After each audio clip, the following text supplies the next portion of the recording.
السلام علیکم ورحمۃ اللہ وبرکاتہ۔ الحمد لحضرت الجلالہ والنعت لحضرت الرسالہ والصلاة والسلام علی من لا نبی بعدہ۔ فاعوذ باللہ من الشیطان الرجیم، بسم اللہ الرحمن الرحیم۔ وفی ذلک فلیتنافس المتنافسون۔ وقال النبی صلی اللہ علیہ وسلم ان من البیان لسحرا۔ شہنشی پر تشریف فرما حضرت صدر محترم، اکابر علماء کرام، دور دراز سے تشریف لانے والے مہمانان اعظام، آپ حضرات نے طلباء عزیز کے اس مختصر مگر انتہائی جامع اور دلچسپ پروگرام کو سماعت فرمایا۔ اس سے آپ حضرات کو اندازہ لگ گیا ہوگا جیسا کہ کسی مرد دانا نے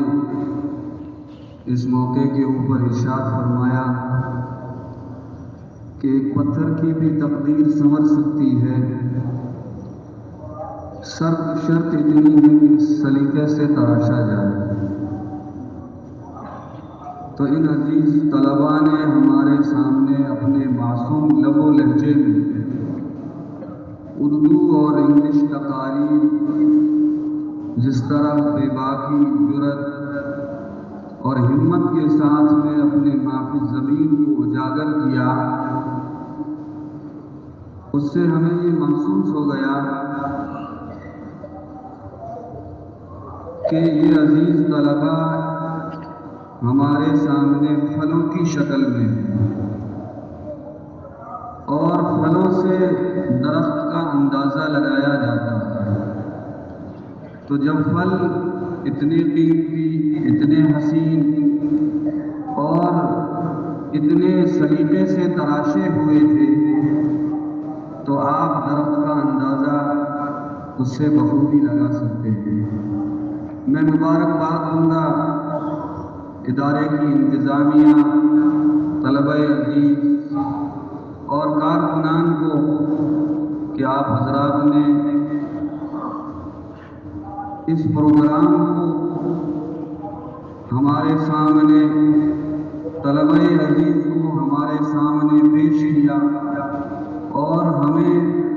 حکمیت کے فرائض انجام دینے کے لیے آپ حضرات نے معمول کیا، ذرہ نوازی فرمائی۔ اس پر میں آپ حضرات کو بہت بہت مبارکباد دیتا ہوں، عطا گہرائیوں سے آپ کا شکریہ ادا کرتا ہوں۔ جتنے طلباء تقریر کے لیے پیش کیے گئے، ہر پھول را دیگر رنگ است،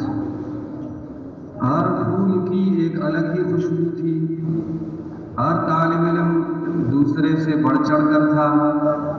بہت ہی حالات کے اعتبار سے، تقاضے کے اعتبار سے، وقت کے اعتبار سے کہ جس طرح نوجوانوں کی اور امت مسلمہ کی آخرت کے تعلق سے، موت کے تعلق سے، وقت کے تعلق سے جو بے توجہی ہے، جو کاہلی اور سستی اور لاپرواہی ہے، اس کی طرف ہم سب کو طلباء نے اپنی تقاریر کے ذریعے سے آگاہ کیا، اس کی طرف ہمیں متوجہ کیا۔ تو طلباء عزیز، آپ سب جس نے بھی مائک پر آ کر کے، ڈائز پر آ کر کے تقریر کو پیش کیا، نعت کو پیش کیا، وہ سب ہماری نظر میں کامیاب ہے۔ جیسا کہ پرنسپل صاحب نے ابھی ایک بات کہی کہ ہم سب کو مدارس کی طرف لوٹ کر آنا چاہیے۔ واقعی مدارس اس وقت میں دین کو بچانے کے لیے اور نوجوان نسل کو ارتداد کے راستے سے واپس کھینچنے کے لیے اس زمانے میں جو مدارس کا کردار اور مدارس کا رول ہے، وہ کسی فرد دانا سے مخفی نہیں ہے کہ اس لادینی اور مغربی کلچر اور روشن خیال لوگوں کا جو دور چل رہا ہے کہ ہر طرف بے دینی اور لادینی کا ایک سیلاب امڑ رہا ہے، ایسے وقت میں مدارس کا وجود ہمارے لیے غنیمت ہے۔ تو جہاں ہم سرکاری اسکولوں میں اور پرائیویٹ اسکولوں میں اپنے بچوں کو بھیجتے ہیں اور وہاں پر لاکھوں روپے فیس کے ادا کرتے ہیں، تو وہی کی وہی تعلیم ہمیں مدارس میں بھی انشاءاللہ مل جائے گی، اور جو تعلیم عصری تعلیم، دنیاوی تعلیم دین کے ساتھ میں، تدین کے ساتھ میں، تقویٰ کے ساتھ میں، طہارت کے ساتھ میں انجام دی جائے گی، اس میں انشاءاللہ بہت ہی برکت ہوگی، اور دنیا کی تعلیم ہمارے سامنے ایک ضرورت کے تحت ہے،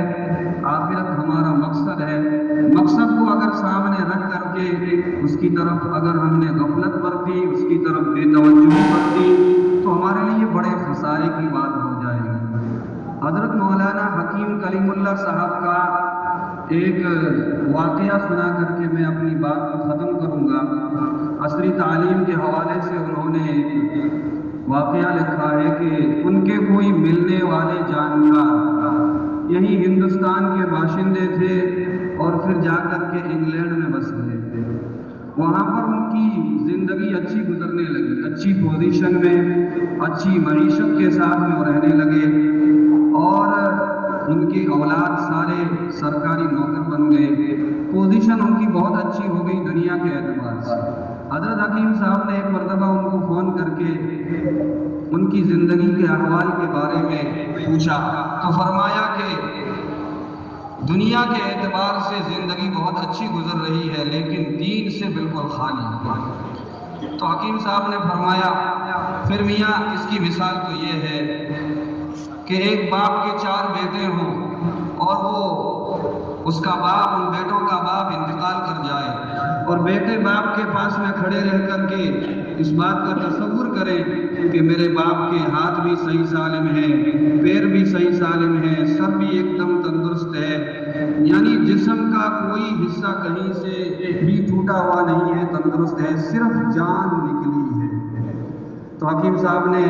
کہا کہ بھائی جب زندگی میں دین ہی نہیں ہے تو پھر پیچھے رہا کیا ہے؟ اس لیے میں درخواست کروں گا ہمارے تمام ہی آنے والے مہمانوں سے کہ جہاں ہم مدرسوں، جہاں ہم اسکولوں میں اپنے بچوں کو بھیجیں، وہاں پر دنیا کے اعتبار سے اعلیٰ ڈگریوں کو حاصل کرنے کی ہم کوشش کرتے ہیں، تو ہماری یہ بھی فکر ہونی چاہیے کہ ہمارا بچہ حافظ بھی بنے، عالم بھی بنے، قاری بھی بنے، اللہ سے ڈرنے والا بھی بنے، اللہ سے اپنے تعلق کو مضبوط کرنے والا بھی بنے، یہ بھی ہماری کوشش ہونی چاہیے۔ اکبر الہ آبادی نے اس موقع پر کہا کہ تم بڑے شوق سے پارک میں کھیلو، چرخوں پہ جھولو، لیکن ایک بات بندہ عاجز بھی رہے گا کہ اللہ کو اپنی حقیقت کو مت بھولو۔ تو میں انہی چند منتشر کلمات پر اپنی بات کو ختم کرتا ہوں۔ ہمارے سامنے اکابر علماء کرام اپنے مواعظ حسنہ سے ہم سب کو مستفید فرمائیں گے، انہی کے لیے ہم نے اپنے وقت کو فارغ کیا ہے، قربان کیا ہے۔ اللہ تعالی ہم سب کو عمل کرنے کی توفیق عطا فرمائے۔ Thanks for watching. Don't forget to like, comment, share and subscribe to Al Wahid channel.